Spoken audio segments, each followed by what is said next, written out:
फकर जमान रविंद्र जडेजा को बहुत रन्स मारने वाले हैं। ओ यार राहुल, डरा क्यों रहे हो? अगर Fakhar Zaman is the only one जो फैंटा शुरू से उस तरह से करके, एक सैम अयूब थे, एक फखर जमान ने 30 ओवर खेल लिए। फकर से तो खैर मैं तो हमेशा डरता हूँ, चाहे वो इंजरी में हो, आउट ऑफ फॉर्म हो, कुछ भी हो। फकर के साथ सैम अयूब होते तो वो एक आप कहते कि हाँ बहुत स्ट्रॉन्ग इनके फकर की एडिशन ऐसी है जैसे हमने वो भी देखा था वनडे के वर्ल्ड कप न्यूजीलैंड वाला मैच हमने देखा, एक इस तरीके की इनिंग्स खेल जाना जो मतलब आप शायद फकर के अलावा किसी और से इस लाइनअप में तो एटलीस्ट नहीं करोगे एक्सपेक्ट। उन्होंने जो शब्द यूज करे हैं मेरे फेवरेट फखर जमान के लिए, अल्लाह का शुक्र, अल्लाह मियाँ का शुक्रगुजार हूं मैं कि आपने अल्लाह मियाँ ने हमें फखर जमान वापस दिया। इंडिया की टीम चाहे जितनी मर्जी स्ट्रांग हो जाए और चैंपियंस ट्रॉफी में चाहे जितनी मर्जी फेवरेट हो, लेकिन फिर भी पाकिस्तान में कुछ खिलाड़ी ऐसे हैं जिनकी दहशत हमेशा उनके ऊपर रहेगी, और उन्हीं में से एक नाम है फखर जमान का। इंडिया वाले जब भी फखर जमान का नाम सुनते हैं तो एक दफा उनकी टांगे कांप जाती हैं, क्योंकि फखर जमान ही वो शख्स थे जिन्होंने 2017 वाली चैंपियंस ट्रॉफी में इंडिया को ऐसा पेला था कि इंडिया वापस मैच में नहीं आ सकी थी। और अब फिर से इंडियन मीडिया पे वही बातें हो रही हैं। इंडियन मीडिया फखर जमान को लेके क्या बात कर रहा है ये वीडियो में देखते हैं। नजर सबकी रहेगी इंडिया वर्सेस पाकिस्तान, और India versus Pakistan big ticket contest, मतलब आईसीसी इवेंट्स जब भी रहते तो सबसे बड़ा मैच ही इंडिया वर्सेस पाकिस्तान होता है। पहला जो मुकाबला है टूर्नामेंट ओपनर तो ऑब्वियसली पाकिस्तान न्यूजीलैंड खेलेगी, देन अगले दिन इंडिया वर्सेस बांग्लादेश है, फिर ये दोनों टीम्स जो अपना दूसरा मैच खेलेंगी वहां पर आमने सामने इंडिया और पाकिस्तान के स्क्वाड में अगर आप देखेंगे बैटर्स में आपके बाबर आजम, फखर जमान, कमरान गुलाम, शौज शकील और तैयब ताहिर। अब ये चीज की भाई मतलब अलग अलग चर्चा चल रही थी कि शायद बाबर ओपन करेंगे। अब क्या कहते हैं, बाबर वैसे तो वन डाउन खेलते हैं और मतलब वनडे से ही मतलब पहली बारी जो उनका नाम वो होने लगा था, सब कुछ वनडे की परफॉर्मेंसेज, वो वर्ल्ड कप में न्यूजीलैंड के खिलाफ की इनकी इनिंग्स जो आई थी उसके बाद सब कुछ एक छोर पर तो फकर है। अभी दैट मीन्स इनको अपना ओपनर भी नहीं पता है। अब जब हम कह रहे हैं कि ओपनर नहीं पता तो उस केस में आपको नंबर 3 भी नहीं पता, क्योंकि बाबर ओपन है या नंबर 3 है वो आपको भी नहीं पता। और फकर भी मतलब वो ओपन उनके लिए तो है कि चलिए वो ओपन करेंगे, लेकिन वो भी इंजरी के बाद आ रहे हैं, उनका भी एक तरह से कमबैक है, तो वो किस तरह से आएंगे? क्योंकि ठीक है भले ही कि हाँ मैं 100% फिट हूं, पर पता है कि 1-2% अभी भी फकर से तो खैर मैं तो हमेशा डरता हूँ, चाहे वो इंजरी में हो, आउट ऑफ फॉर्म हो, कुछ भी हो। और मतलब ठीक है उनकी इंजरी भी मतलब पाकिस्तान नहीं चाह रहा था उनको खिलाना, उसकी वजह अलग थी। बाबर के सपोर्ट में ट्वीट कर दिया था, अच्छी चीज हो गई थी इनके लिए, चलो वहां पर सैम अयूब ने बड़ा अच्छा खेला, बट आई थिंक उनके लास्ट टाइम तक अब्दुल्ला शफीक के साथ में शायद ओपन कर रहे थे, अब वो नहीं है यहाँ पर। आई थिंक फकर के साथ सैम अयूब होते तो वो एक आप कहते कि हाँ बहुत स्ट्रॉन्ग इनके ओपनर्स हैं, बट फिर ये भी हो सकता था शायद वो फकर को तब पिक ना करते, मतलब ठीक है वहां क्या होता चीजें उनका पता नहीं कि किस तरीके से उनकी सिलेक्शन मतलब purely on performance on merit नहीं रहती है टाइम्स, बट ठीक है फकर की एडिशन ऐसी है जैसे हमने वो भी देखा था वनडे के वर्ल्ड कप में उनको ड्रॉप भी किया गया, बट जब उसके बाद आए भी थे न्यूजीलैंड वाला मैच हमने देखा, एक इस तरीके की इनिंग्स खेल जाना जो मतलब आप शायद फकर के अलावा किसी और से इस लाइनअप में तो एटलीस्ट नहीं करोगे एक्सपेक्ट।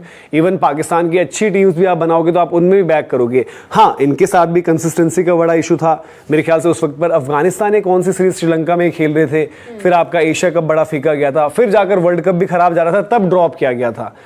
बड़ी पारियां भी खेलते हैं कि दोहरा शतक मार दिया, मतलब 150 प्लस की टोटल लगा दी, बट एक इम्पैक्ट है मतलब उस लाइनअप में फकर जमान एक इम्पैक्ट वाले प्लेयर हैं जो शायद आपको कम नजर आते हैं, बट उनका जोड़ीदार कौन होगा? ये भी है ना कि इनके शायद पैर का ही कुछ इशू था वहां पर उनके, अब मुझे एग्जैक्ट नहीं पता क्या है, ऐसा कुछ पैर का इनको इशू था। तो जब थोड़े से ब्रेक के बाद आप आते हो नहीं, बट आईएल T20 भी तो खेल रहे थे, T20 खेल रहे हैं वो, पर अभी मतलब ये जितना पता चला था उसमें ये था कि वो कहते कि हाँ थोड़ा सा है, पर ये नहीं है कि खेल लूंगा उन्होंने बेसिकली। हाँ मतलब ऑब्वियसली आज अगर उन्होंने अनाउंस किया है खेलेंगे तो ओपन ही करेंगे। और अगर Fakhar Zaman is the only one जो फैंटा शुरू से उस तरह से करके, एक सैम अयूब थे, एक फखर जमान ने 30 ओवर खेल लिए, तो आप कहोगे हाँ जी बना दिए, नहीं तो बाकियों के पास तो रिजवान कंसोलिडेट कर देंगे आपको नीचे। रिजवान फिर भी ठीक है, फिर दिक्कत वहीं आती है उनके पास, फिर स्पिनर भी नहीं है उनके पास। रिजवान अब कैप्टन की जिम्मेदारी लेंगे, कहीं पर ज्यादा जिम्मेदारी लेंगे नहीं, लेकिन वो जब से कप्तान है फिर भी रन बना रहे हैं। नहीं वो तो फिर भी मैच जिता रहे हैं, वो कब नहीं बनाते थे वो रन विद कप्तान भी बना। राहुल जावा कह रहे हैं हेट टू से दिस बट ये अय्यर, गिल, केएल सारे फ्लैट पिचेस पर के प्लेयर्स हैं।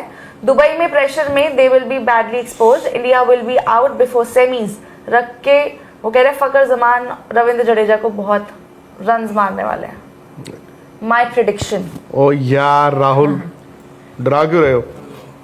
ऐसा नहीं है यार, वर्ल्ड कप में उन्होंने प्रेशर सिचुएशन, आप क्या ओडीआई वर्ल्ड कप देखा नहीं था आपने? प्रेशर सिचुएशंस अच्छी विकेटों पे खेले थे लेकिन वो एक ही विकेट खराब थी, एक ही विकेट। पहली चेन्नई की और लास्ट तो यहाँ पर दुबई में भी ऐसा कुछ नहीं है कि बहुत आपको यू नेवर नो। वो विकेट की बात नहीं करे, वो कह रहे प्रेशर। प्रेशर तो इन्होंने नहीं प्रेशर, देखा। नॉकआउट गेम आ गई है। तो they have champions been part trophy, of it. Every game is a knockout game almost. Wasim Akram ने सवाल उठा दिया सीधा सीधा पीसीबी के ऊपर और सिलेक्शन कमेटी, पाकिस्तान की सिलेक्शन कमेटी के ऊपर कि ये किस तरीके की टीम चूज करी है। बाय द वे उन्होंने जो शब्द यूज करे हैं मेरे फेवरेट फखर जमान के लिए, वो भी सुनने वाले थे। उन्होंने बोला थैंक गॉड, मतलब अल्लाह का शुक्र अल्लाह है। मियाँ का शुक्रगुजार हूं मैं करम है कि अल्लाह का। आपने अल्लाह मियाँ ने हमें फखर जमान वापस दिया, बिकॉज वाइट बॉल फॉर्मेट में बड़ा अहम प्लेयर है। उनका भी दिल दहल गया होगा ना। सही बात है, ये जिस तरीके स्पॉट से देखिए। फखर जमान को बाहर निकाला हुआ था इतने टाइम तक, उसके साथ ज्यादती तो हो रही थी बिकॉज उसने ट्वीट कर दिया था बाबर के लिए, तो उसको बाहर ही कर दिया था।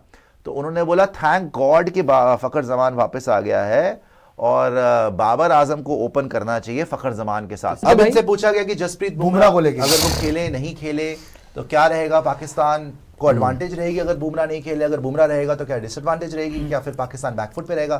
तो बोला आप चैंपियंस ट्रॉफी खेलने जा रहे हैं जहां हर टीम के पास अच्छे क्रिकेटर्स होते हैं और ये टेंशन इंडिया की होनी चाहिए, हमारी नहीं कि बुमराह अवेलेबल नहीं है। पर अगर बुमराह खेलते भी हैं तो हमने अपनी तैयारी कर रही है। वेल सेड, अच्छा ही बोला है इन्होंने कि यार अगर वो हो ना हो ये तो इंडिया की टेंशन है, और हमारी खेल रहे हैं तो भाई हमने तैयारी करी, ऑब्वियसली तैयारी ये करेंगे। और ये भी बोला कि सारी टीम्स के लिए तैयारी करनी पड़ेगी ना, सारी टीम के अच्छे प्लेयर्स ही होंगे। बाबर आजम और फखर जमान ओपन कर रहे हैं, इसीलिए तो हैरानी Obviously हो रही शाहीन है। और नसीम जो है बॉलिंग कर रहे हैं।